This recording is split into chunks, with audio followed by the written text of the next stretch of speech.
शिव गायत्री मंत्र को सबसे शक्तिशाली मंत्रों में से एक माना जाता है। इस मंत्र का जाप करने से भगवान शिव प्रसन्न होते हैं। शिव गायत्री मंत्र का जाप करने से भक्तों को सुख, समृद्धि और ऐश्वर्य की प्राप्ति होती है। इस मंत्र का जाप करने से पाप का नाश होता है, मानसिक शांति मिलती है और व्यक्ति में सकारात्मक ऊर्जा आती। पूजा में इस मंत्र का जाप करने से शिव शीघ्र प्रसन्न होते हैं और मन की शांति प्राप्त होती है। इस मंत्र के माध्यम से जातक अपने कुकर्मों के लिए भगवान शिव से क्षमा याचना करता है।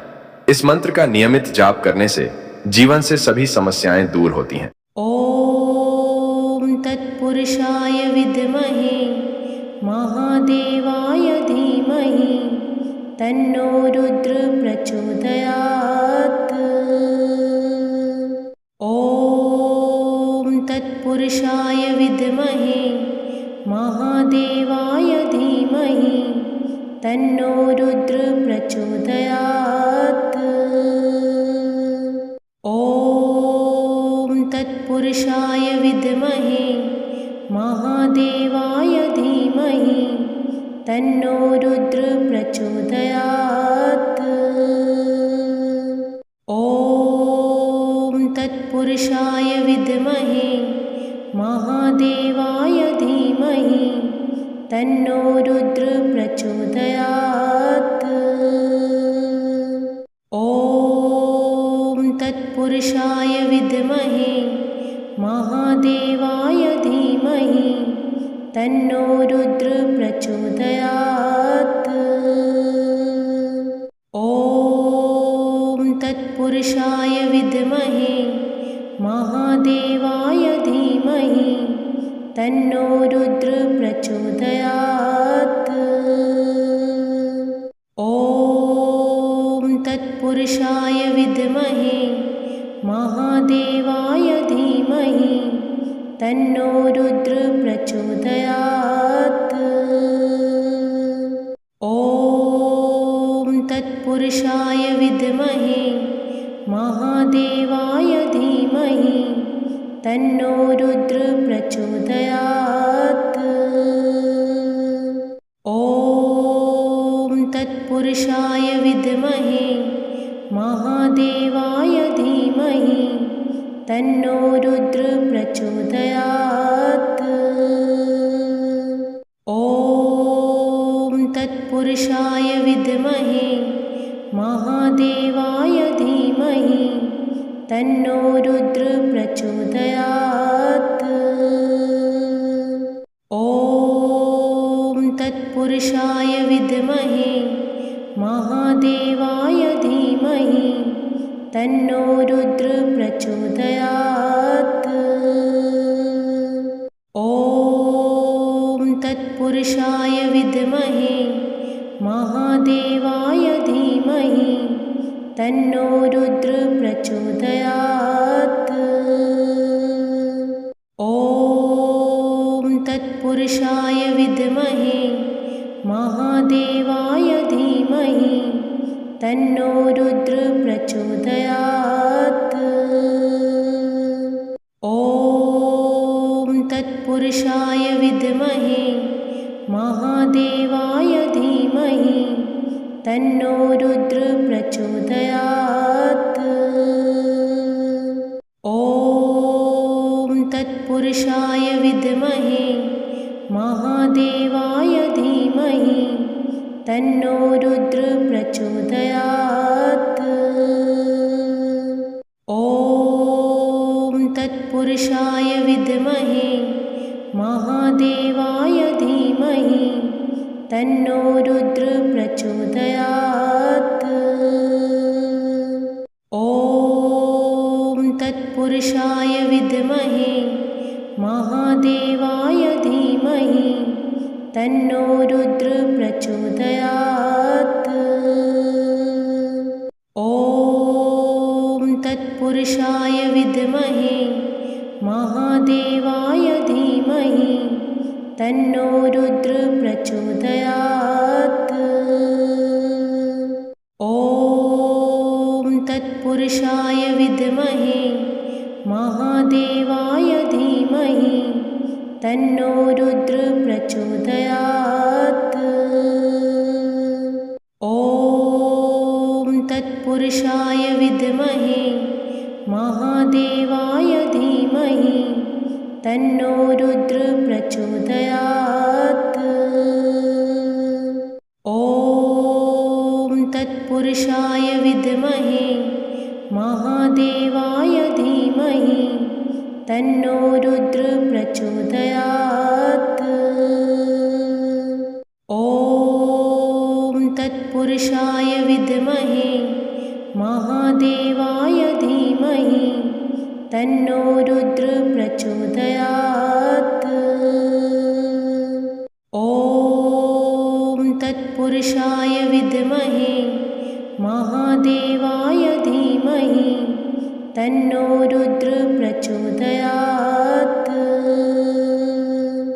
ॐ तत्पुरुषाय विद्महे महादेवाय धीमहि तन्नो रुद्र प्रचोदयात्।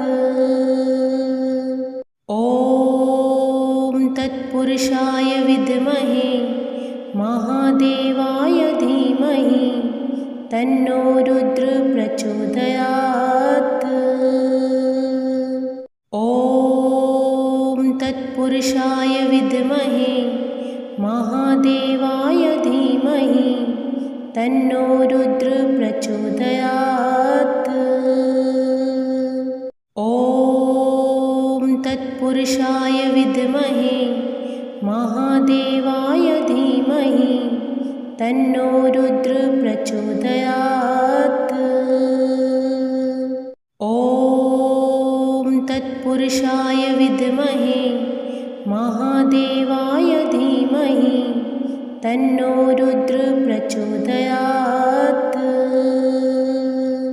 ॐ तत्पुरुषाय विद्महे महादेवाय धीमहि तन्नो रुद्र प्रचोदयात्।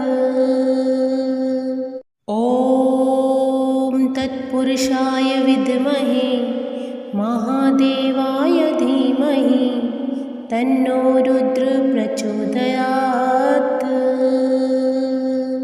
ॐ तत्पुरुषाय विद्महे महादेवाय धीमहि तन्नो रुद्र प्रचोदयात्।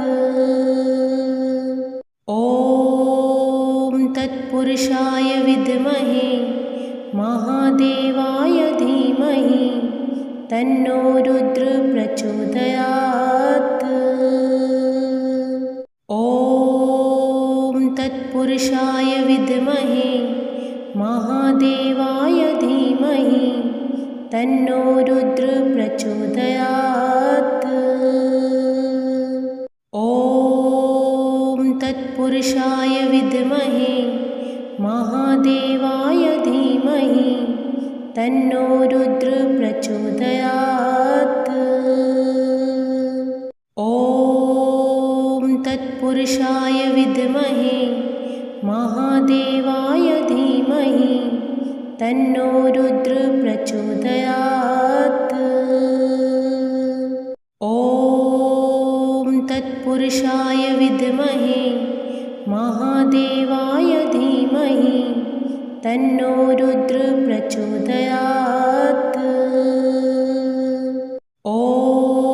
ॐ तत्पुरुषाय विद्महे महादेवाय धीमहि तन्नो रुद्र प्रचोदयात्। ॐ तत्पुरुषाय विद्महे महादेवाय धीमहि तन्नो रुद्र प्रचोदयात्। ॐ तत्पुरुषाय विद्महे महादेवाय धीमहि तन्नो रुद्र प्रचोदयात्। ॐ तत्पुरुषाय विद्महे महादेवाय धीमहि तन्नो रुद्र प्रचोदयात्। ॐ तत्पुरुषाय विद्महे महादेवाय धीमहि तन्नो रुद्र प्रचोदयात्।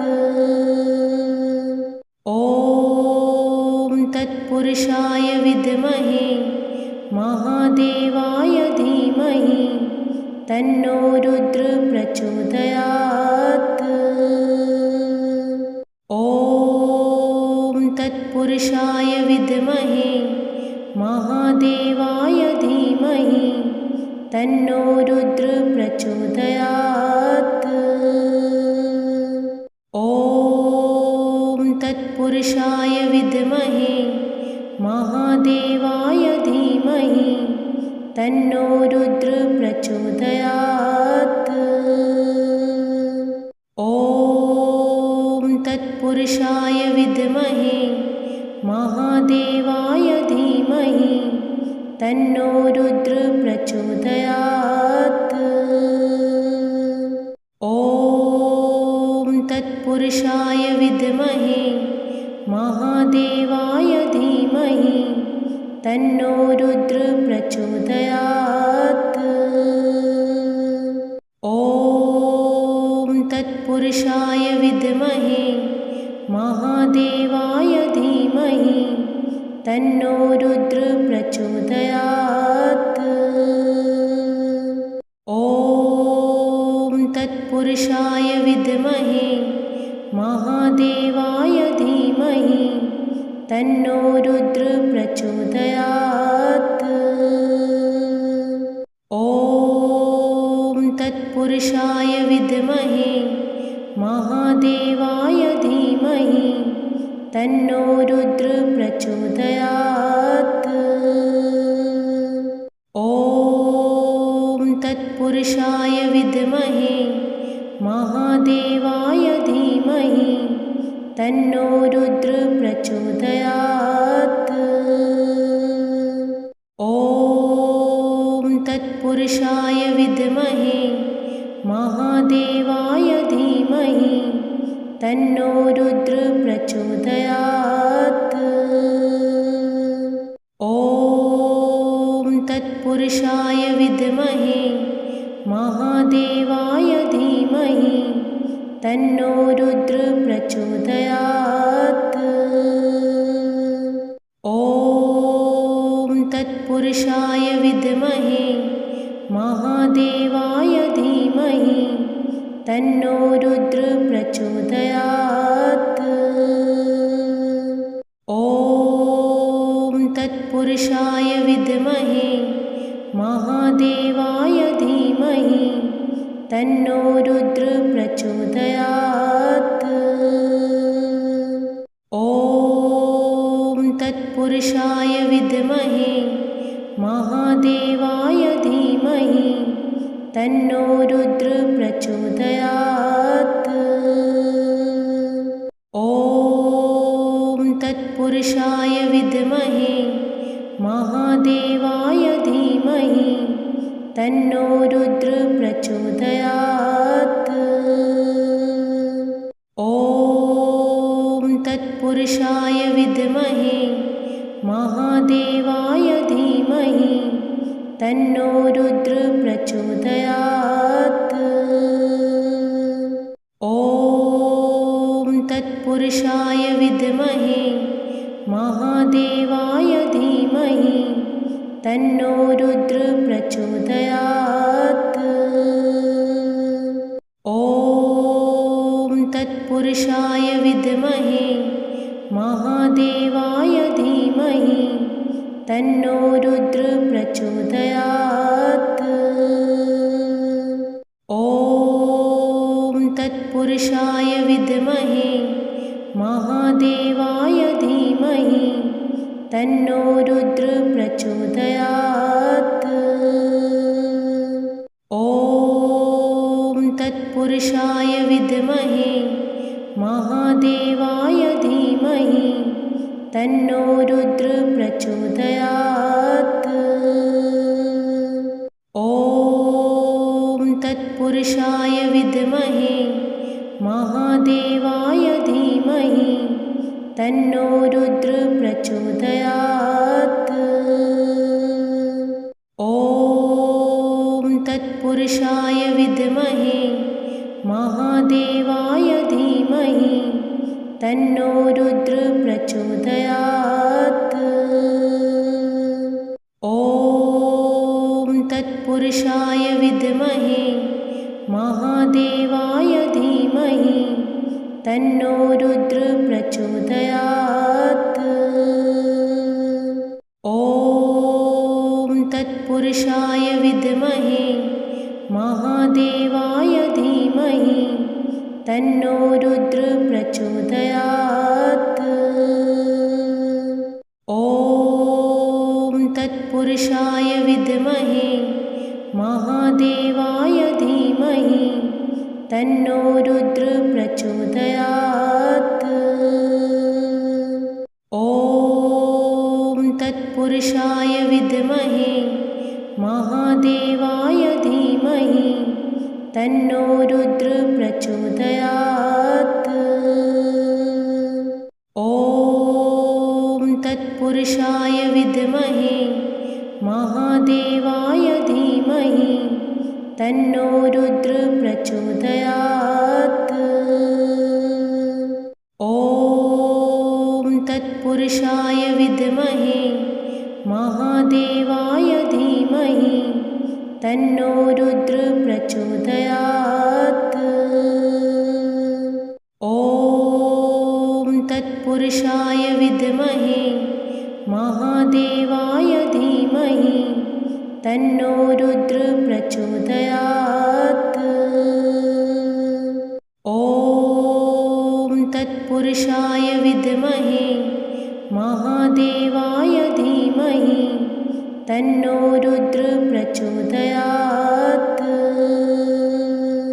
ॐ तत्पुरुषाय विद्महे महादेवाय धीमहि तन्नो रुद्र प्रचोदयात्। ॐ तत्पुरुषाय विद्महे महादेवाय धीमहि तन्नो रुद्र प्रचोदयात्। ॐ तत्पुरुषाय विद्महे महादेवाय धीमहि तन्नो रुद्र प्रचोदयात्। ॐ तत्पुरुषाय विद्महे महादेवाय धीमहि तन्नो रुद्र प्रचोदयात्। ॐ तत्पुरुषाय विद्महे महादेवाय धीमहि तन्नो रुद्र प्रचोदयात्। ॐ तत्पुरुषाय विद्महे महादेवाय धीमहि तन्नो रुद्र प्रचोदयात्। ॐ तत्पुरुषाय विद्महे महादेवाय धीमहि तन्नो रुद्र प्रचोदयात्। ॐ तत्पुरुषाय विद्महे महादेवाय धीमहि तन्नो रुद्र प्रचोदयात्। ॐ तत्पुरुषाय विद्महे महादेवाय धीमहि तन्नो रुद्र प्रचोदयात्। ॐ तत्पुरुषाय विद्महे महादेवाय धीमहि तन्नो रुद्र प्रचोदयात्। ॐ तत्पुरुषाय विद्महे महादेवाय धीमहि तन्नो रुद्र प्रचोदयात्। ॐ तत्पुरुषाय विद्महे महादेवाय धीमहि तन्नो रुद्र प्रचोदयात्। ॐ तत्पुरुषाय विद्महे महादेवाय धीमहि तन्नो रुद्र प्रचोदयात्। ॐ तत्पुरुषाय विद्महे महादेवाय धीमहि तन्नो रुद्र प्रचोदयात्। ॐ तत्पुरुषाय विद्महे महादेवाय धीमहि तन्नो रुद्र प्रचोदयात्। ॐ तत्पुरुषाय विद्महे महादेवाय धीमहि तन्नो रुद्र प्रचोदयात्। ॐ तत्पुरुषाय विद्महे महादेवाय धीमहि तन्नो रुद्र प्रचोदयात्। ॐ तत्पुरुषाय विद्महे महादेवाय धीमहि तन्नो रुद्र प्रचोदयात्। ॐ तत्पुरुषाय विद्महे महादेवाय धीमहि तन्नो रुद्र प्रचोदयात्। ॐ तत्पुरुषाय विद्महे महादेवाय धीमहि तन्नो रुद्र प्रचोदयात्। ॐ तत्पुरुषाय विद्महे महादेवाय धीमहि तन्नो रुद्र प्रचोदयात्। ॐ तत्पुरुषाय विद्महे महादेवाय धीमहि तन्नो रुद्र प्रचोदयात्। ॐ तत्पुरुषाय विद्महे महादेवाय धीमहि तन्नो रुद्र प्रचोदयात्।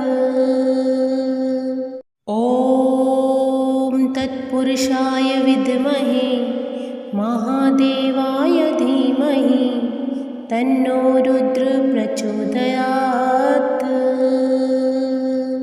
ॐ तत्पुरुषाय विद्महे महादेवाय धीमहि तन्नो रुद्र प्रचोदयात्। ॐ तत्पुरुषाय विद्महे महादेवाय धीमहि तन्नो रुद्र प्रचोदयात्। ॐ तत्पुरुषाय विद्महे महादेवाय धीमहि तन्नो रुद्र प्रचोदयात्। ॐ तत्पुरुषाय विद्महे महादेवाय धीमहि तन्नो रुद्र प्रचोदयात्। ॐ तत्पुरुषाय विद्महे महादेवाय धीमहि तन्नो रुद्र प्रचोदयात्। ॐ तत्पुरुषाय विद्महे महादेवाय धीमहि तन्नो रुद्र प्रचोदयात्। ॐ तत्पुरुषाय विद्महे महादेवाय धीमहि तन्नो रुद्र प्रचोदयात्। ॐ तत्पुरुषाय विद्महे महादेवाय धीमहि तन्नो रुद्र प्रचोदयात्।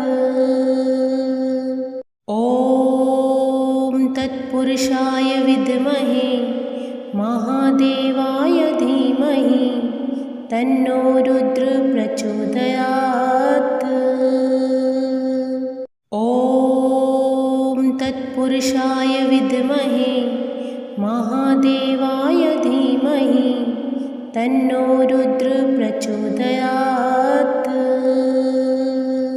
ॐ तत्पुरुषाय विद्महे महादेवाय धीमहि तन्नो रुद्र प्रचोदयात्। ॐ तत्पुरुषाय तत्पुरुषाय विद्महे महादेवाय धीमहि तन्नो रुद्र प्रचोदयात्। ॐ तत्पुरुषाय विद्महे महादेवाय धीमहि तन्नो रुद्र